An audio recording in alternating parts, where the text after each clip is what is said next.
Welcome to part two of my disaster from the water cooler incident. Now, in the original part, I mentioned some issues I had prior to me getting these parts for the temporary rig. And now, as I mentioned or hinted at in the previous video, I had some other minor gripes that kind of bother me continuing throughout this process. One of them was how small these screws were and how the holes didn't align fully in this case for the motherboard.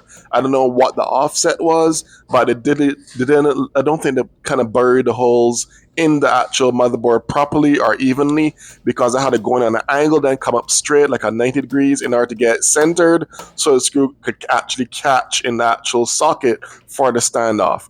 Now, in some minor annoyances that happened, at least three of the screws I tried to input or screw in kept falling down on and try to roll under the motherboard while it's in the case, which is so annoying. And also could be a problem if you forget a screw underneath there and then you give power to the motherboard and it's up in short circuits. And thank God for magnetic tip screws, because if it wasn't for that, as you saw it, one fell. There was 3 hours before this. Thank God for the tip, because when I just all I had to do is put the tip near it and it kind of caught onto the actual screwdriver head. So I completed and proceeded to screw it in, and then after a little minor annoyance was done, then I went into the massive cable length that I was not expecting for the air coolers fans. Now it's good that they give you enough slack and cable length to get out any other end of the motherboard, so to speak, because sometimes these fans give you really short cables and it can be a pain in the ass to get routed properly because they're too short.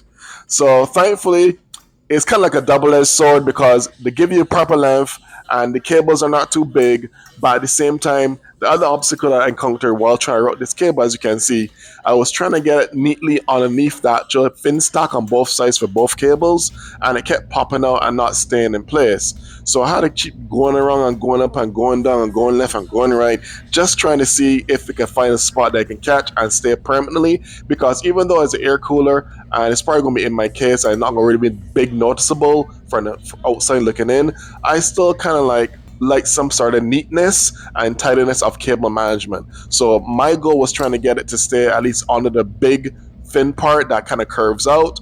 Try to just keep it in place so it looks somewhat presentable and neat when I look at it from my computer chair.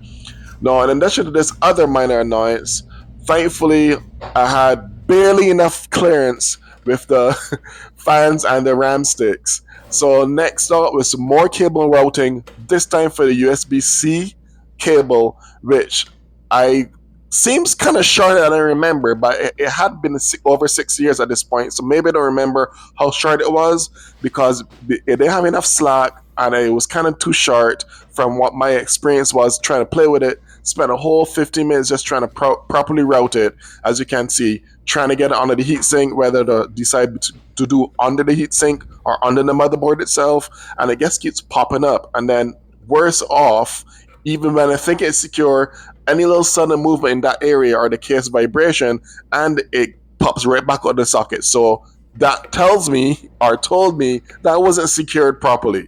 So I had to keep pulling it on and pushing it back in, pulling it on and pushing it back in carefully so I don't pop the cable, because I had to really stretch it. I put some oomph in it in order for it to finally go in the actual slot it's supposed to go into, even though I had all the tabs lined up. Now, after 12 minutes of fooling around with this, I managed to finally get it in. I found a proper angle, as you can see, to get it in and secure it with enough slack so it doesn't rub on the components when the computer's powered on. Now, in addition to this, I kind of was decided between routing this next or installing my actual power supply. And the power supply I have is kind of overkill, but I thought I needed it at the time, 6.5 years ago. It's the good old-fashioned EVGA Supernova 1000 watt P2. And that thing is still trucking along. It's way past the 10-year warranty that came with it. And this is at times like this when I keep looking at the box. I still have the box and the whole kit it comes with, that I miss EVGA in the market, because when I was using NVIDIA stuff, or I was always going EVGA because I always had the best experience with them, and they're like real OGs as far as comes to power supplies as well as video cards. Now off that side note, I decided to route the HD audio connectors next, the ones that connect through the ports on the actual case top, where for the mic and headphone jack combination, as well as the speakers for the motherboard in the back. which kind of work in sync with the HD connector. But the HD connector wire is mainly aimed towards the inputs and outputs on the actual case front or top or wherever your case has the inputs at. Now, thankfully, I didn't have as much issues routing this as I did with the USB-C one, but it still had a little shakiness as far as being secure because they didn't have like a proper big clip like the original USB-C. So I had to kind of play with it a little bit in order for it to kind of secure. And I finally got it secure, but versus 15 minutes of the try to route the other cable, it only took me 5 minutes to get this thing properly in at the angle I wanted at for the HD audio. So shout out for the HD audio for having more ease of use and installation. And I decided to do the power supply last, as you can see here, mounting it, good old Supernova P2, and from there, that's connect all the cables in the motherboard. And this is pretty much where I'm going to end it because after I routed everything, everything's up and running. I had no issues outside the ones I mentioned in the videos, and I was a happy camper that I was back up and running for my computer usage for anything I need to do or use it for. Now, don't forget to like, comment, subscribe. And if you want more videos like this of me doing little builds or little updates or upgrades for my rig, hopefully I get to do the full proper upgrade later this year. But until then, this is about Lot Tech, and I hope to see you in the next video. See you later.